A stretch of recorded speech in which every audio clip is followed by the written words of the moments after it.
Miren, ha estado ocurriendo cosas con el Tribunal Superior Administrativo que parece que tendrá mucho trabajo el Tribunal Superior Administrativo. Una de esas cosas la comentamos nosotros, es lo que tiene que ver con el recurso que elevó el Ministerio de Educación por la observación que hizo la Dirección de Compras y Contrataciones de unos lotes que hizo el Ministerio de Educación para la compra de equipos electrónicos. En algo que yo no recuerdo que se había producido. Yo no tengo constancia no tengo registro de que se haya producido algo parecido, porque yo decía cuando comentamos eso, en el momento en que lo comentamos, que de eso hace unos días, digamos que una semana más o menos, que el Ministerio de Educación elevó un recurso ante el Tribunal Superior Administrativo, entendiendo que la Dirección de Compras y Contrataciones, que es un órgano del Estado, es un órgano del gobierno, se había desbordado cuando había observado, cuando había dispuesto la anulación del procedimiento porque se había incurrido en falta según la Dirección de Compras y Contrataciones, y entonces el Ministerio entiende que se desbordó, que traspasó lo que la ley le indica, y entonces le elevó ese recurso. Yo digo, no tengo registro de que ninguna institución centralizada del gobierno contra otra institución haya hecho eso contra otra institución del gobierno. Compras y Contrataciones Públicas, como todos sabemos, es un órgano que se creó justamente para evitar la corrupción, para evitar que el gobierno compre mal, y hay una serie de procedimientos, casi todos mandando a concurso, mandando a licitación, a los que el gobierno tiene que avenirse, a los que el gobierno tiene que acogerse para poder llevar a cabo de manera transparente el proceso de compra de bienes y servicios. Aquí ocurre que tenemos una cuestión que se llama la Contraloría General de la República. La Contraloría General de la República es un órgano de control interno y es un órgano que tiene que ver con los procedimientos internos previos a. Si la Contraloría opera para evitar que se lleven mal los procesos de las instituciones públicas, y fuera de eso está un órgano que es un suprapoder, que es un órgano estatuido, contemplado por la Constitución de la República, que se llama Cámara de Cuentas de la República Dominicana. La Cámara de Cuentas entonces es un órgano que desde fuera se encarga entonces de verificar de qué manera se utilizaron los recursos del Estado, y tiene la potestad, según la ley, para enviar al Departamento de Prevención de la Corrupción Administrativa a cualquier ciudadano o ciudadana que haya incurrido en el manejo irregular de fondos públicos y que esto sea tipificado como un delito de orden penal.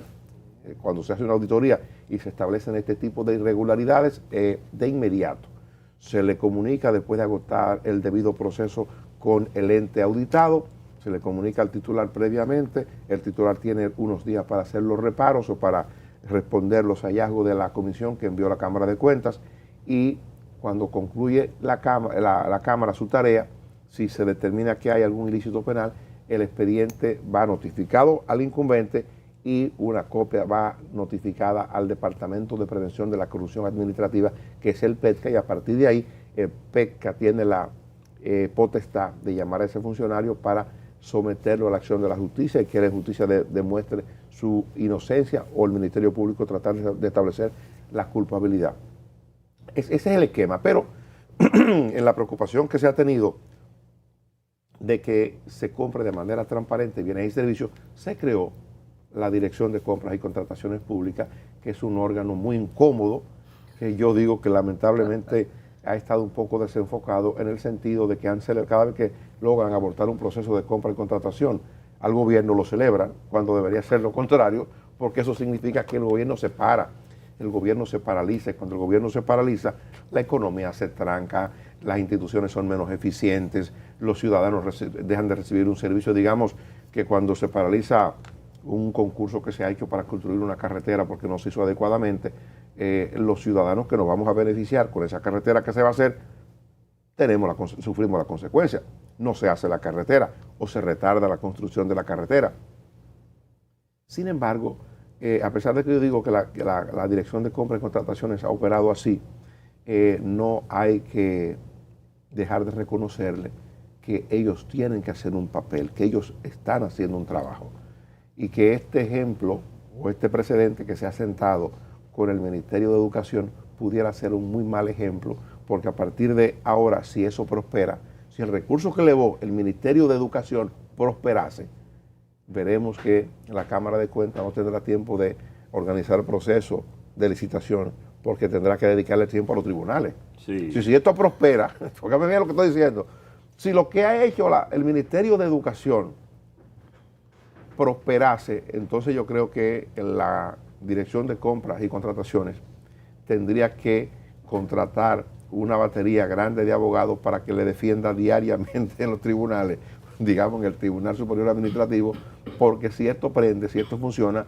no tendrá sentido entonces compras y contrataciones, porque vendrán los cuestionamientos a todas las observaciones que ellos hacen y hasta ahí tendríamos Dirección de Compras y Contrataciones. El presidente, yo lo recordaba el día pasado, dijo, creo que debe ser más de 10 días o algo menos, que se va a modificar la ley de compras y contrataciones. Eso lo está pidiendo FINJU desde hace mucho tiempo. Y yo creo que hay que modificarlo, Sí. porque no se puede hacer los procesos tan complicados. Ahora, mientras tengamos ese marco legal y técnico para hacer compras y contrataciones de bienes y servicios, si ese pleito lo pierde compras y contrataciones, yo creo que a ellos le va a tocar un momento muy difícil, muy complicado, porque esa vía la van a asumir todas las instituciones públicas que han tenido problemas con compras y contrataciones. Sí. Por eso yo digo, mientras llega la modificación de la ley, y es un discurso que he tenido desde hace mucho tiempo, mientras eso llega,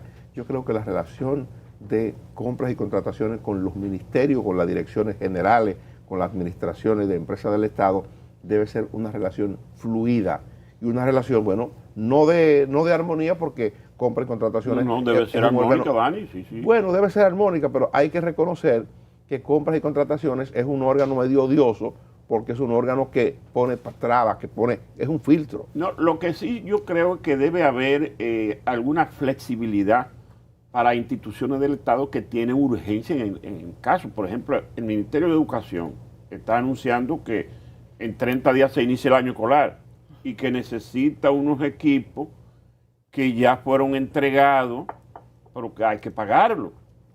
Entonces, si eso no se paga antes de 30 días, ese equipo no puede llegar a las escuelas y los estudiantes no van a recibir sus tabletas, ese tipo de cosas. Para ese tipo de cosas hay que ser flexible.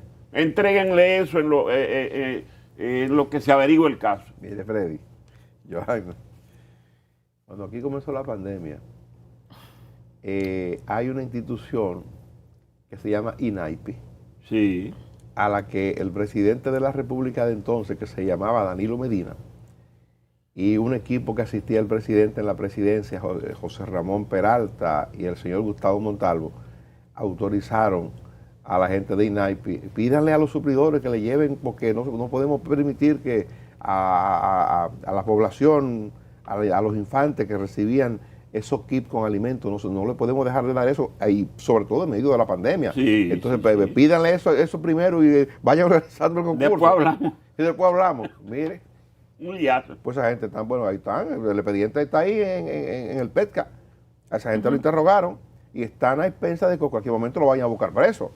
Entonces, de lo que estamos hablando es que se puede ser flexible, pero la ley es la ley, y al que viola la ley nada más le queda de una, ¿verdad? Sí. Si usted viola la ley, Consecuencias. hay consecuencias. Sí. Entonces yo lo entiendo a usted, pero bueno, hay que tener mucho cuidado con eso. Cuando digo de las cosas que le esperan a ese tribunal, que digo, tendrá mucho trabajo, lo digo también porque el día pasado, y eso no se ha comentado mucho, di una conferencia de prensa a la gente de la Federación Dominicana de Comerciantes que me llamó la atención. Iván de Jesús García y la Federación han mantenido una relación muy fluida con el gobierno. De hecho, tengo entendido que el propio presidente de la República tiene contacto directo y maneja temas de preocupación que ha tenido el presidente con el comercio a través del presidente de la Federación Dominicana de Comerciantes. Entonces, conociendo yo o sabiéndose de esa relación fluida en la que el propio presidente de la Federación ha participado porque se ha establecido que en algunos momentos se ha intentado abusar con el tema de la especulación o los altos precios, me llama la atención que hayan elevado un recurso por el aumento de salario mínimo en el sector privado ante el Tribunal Superior Administrativo. Hay una serie de violaciones que en opinión de la Federación Dominicana de Comerciantes se ha incurrido cuando se ha dispuesto el aumento en el sector privado. Están los señalamientos que ellos hacen y en atención a que ellos interpretan que es así, han presentado el recurso. No hay decisión todavía, esperemos a ver, pero evidentemente que creo que eso es un asunto que tendrá que decidirse pronto porque de entrada el aumento debió haberse materializado para el sector privado en el salario mínimo al 30 del mes pasado. Hay que ver qué pasa con eso, pero es una vía que mucha gente está transitando de manera rápida, lo del tribunal. Hay que ver qué ocurre con eso. Eso, pero respecto al tema de compras y contrataciones, hay una percepción desde fuera respecto, ¿no?, a su ejecutivo, a su director. O sea, de que la idea es hacer los procesos más complejos, o sea, no cumplir con la ley de compras y contrataciones, la 340, sino hacer los procesos más complejos y más burocráticos. Mientras más complejo y más burocrático son los procesos en las instituciones, hay mucho más facilidades de que haya corrupción. Hay procesos de licitaciones en instituciones. Aquí hay personas que se dedican a ubicar los procesos de licitaciones para participar. Regularmente son empresas grandes y casi siempre participan las mismas porque debido a toda la burocracia y hay cosas que se han inventado, por ejemplo, ahora los departamentos técnicos de compras y licitaciones de muchas instituciones, o sea que se lo han inventado ellos, que no lo exige la ley, pero que dentro de la presión que tienen de que hay que hacerlo bien, de que no se puede meter la pata, sí, pero lo único que hay que hacer es cumplir la ley, que hay que modificarla, porque tiene cosas que son imposibles de cumplir o que hacen los procesos más complejos y más lentos. En la ejecución presupuestaria, enero-junio, el dinero sobra, o sea, el dinero está sobrando y no se gasta por temor en las instituciones. Y solo hay que revisar la ejecución del presupuesto. O sea, nosotros estamos y sabemos lo que representa el gobierno en la movilidad de la economía en países como el nuestro, donde el gobierno mueve más la economía que puede tener muchísimo más importancia que el propio sector privado. Entonces hay una serie de temor, de miedo de los equipos de compras y licitaciones en las instituciones que tienen, no voy a decir totalmente paralizados, porque sería mentir si digo que están 100% paralizados, pero donde hay sobre todo ejecutivos nuevos, ministros o directores nuevos que no habían tenido experiencia en manejos de Estado, tienen las instituciones semi-paralizadas por temor a lo que diga compras y contrataciones o a un posterior sometimiento a la justicia. No, donde las cosas se hacen bien no tiene que haber un sometimiento a la justicia, donde se cumplen con las normas.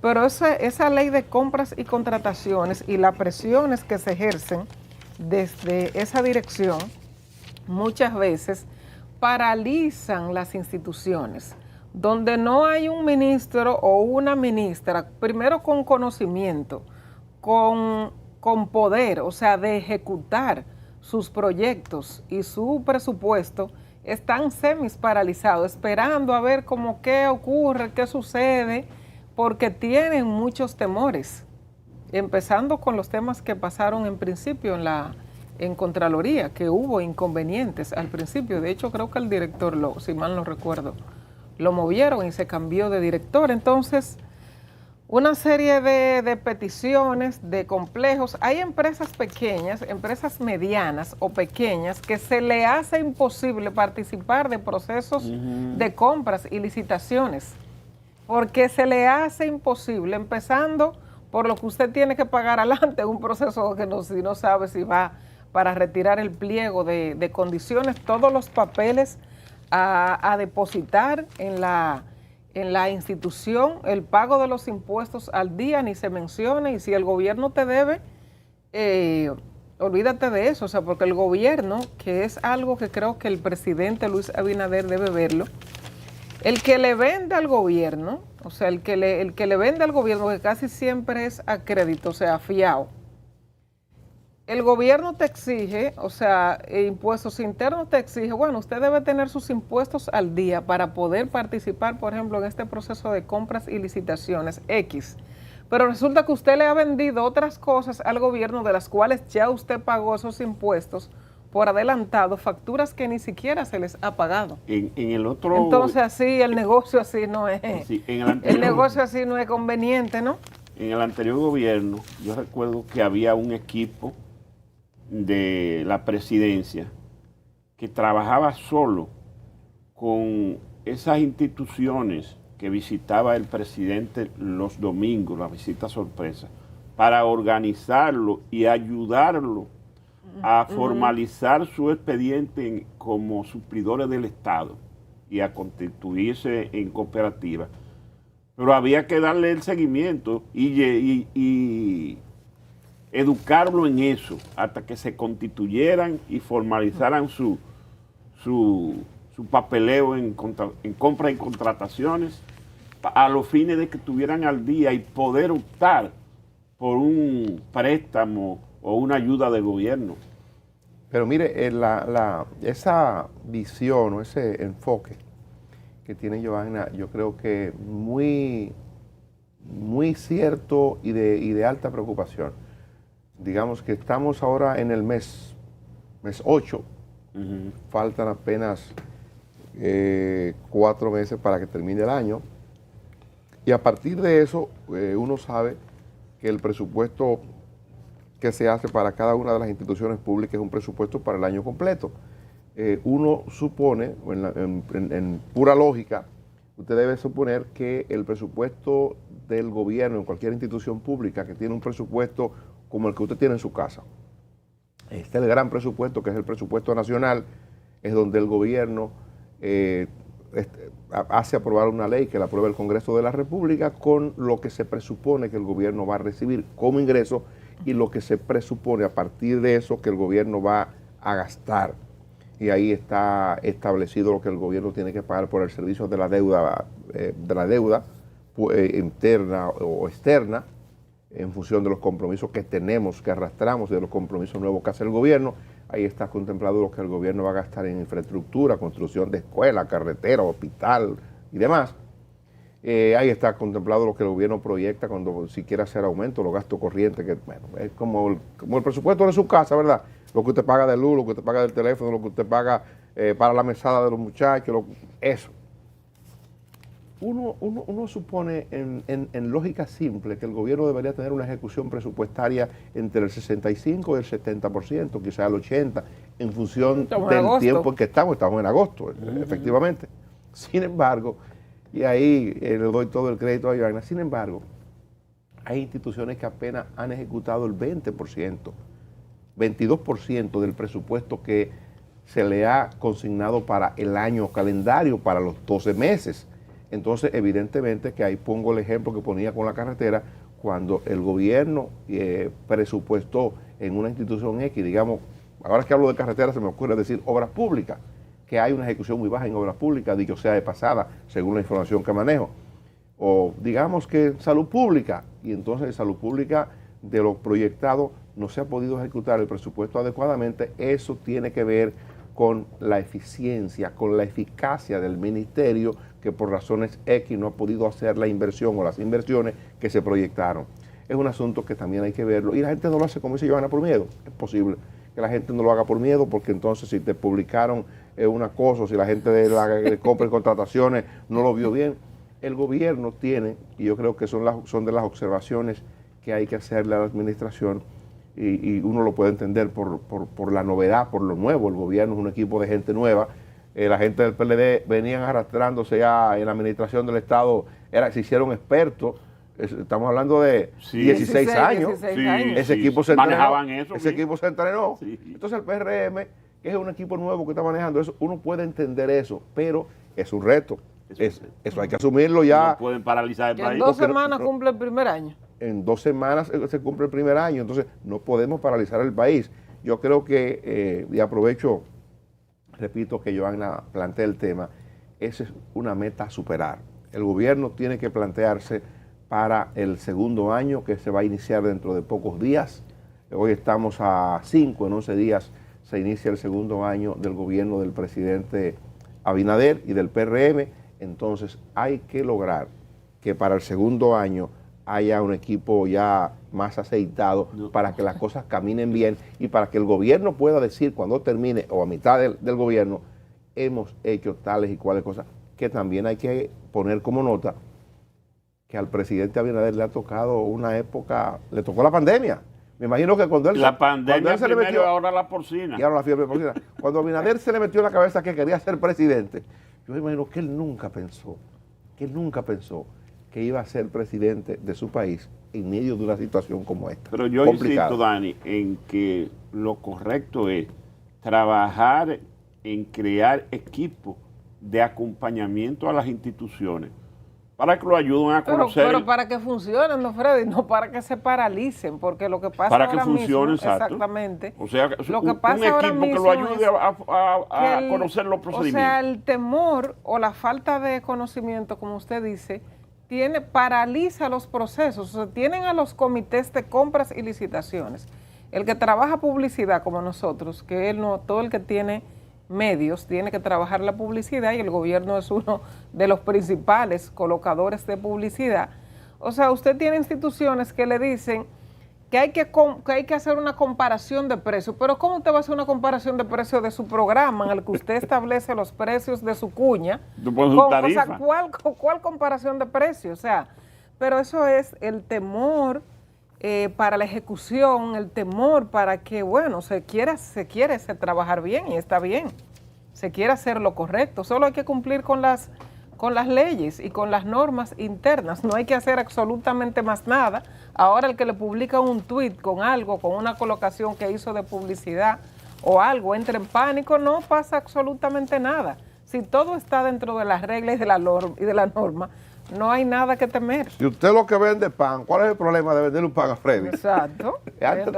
Antes de irnos a la pausa, miren, 2 cosas breves, son 2 cuestiones que son importantes a partir de que son o se van a convertir en noticias. Una es un encuentro que tiene el presidente de la República con juntas de vecinos hoy en Palacio Nacional. Es la continuación de este programa del presidente Abinader para conocer las preocupaciones, las necesidades de los barrios, de las comunidades a partir de esa interacción con juntas de vecinos. Y otra importante... ¿Tiene una inauguración a las 10 de la mañana el presidente hoy? También. Y de una nueva sucursal del Banco de Reservas en Blue Mall. Dice una sucursal dual. Me gustaría saber qué significa dual. Eso va a ser hoy a las 10 de la mañana en Blue Mall. Pero será análoga y digital, ¿verdad? La sucursal. Bueno, la gente del banco que nos puedan dar más detalles para que la población común sepa de qué se trata.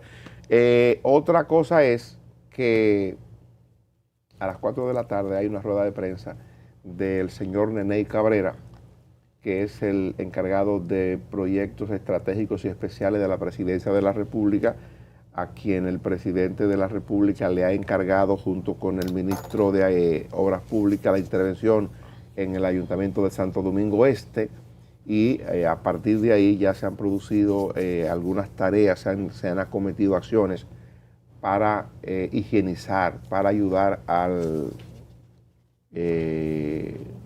programa de limpieza que se está llevando a cabo en el ayuntamiento. Esa rueda de prensa va a ser de Neney Cabrera y del propio alcalde, que va a estar presente en un punto de Santo Domingo Este. Me imagino que hablarán de lo que está ocurriendo, hablarán del programa, de la intervención que ha dispuesto el Poder Ejecutivo para resolver el tema de la basura en el municipio de Santo Domingo Este. O sea, mañana veremos todo ese tipo de cosas en detalle. Vamos a publicidad, regresamos en breve.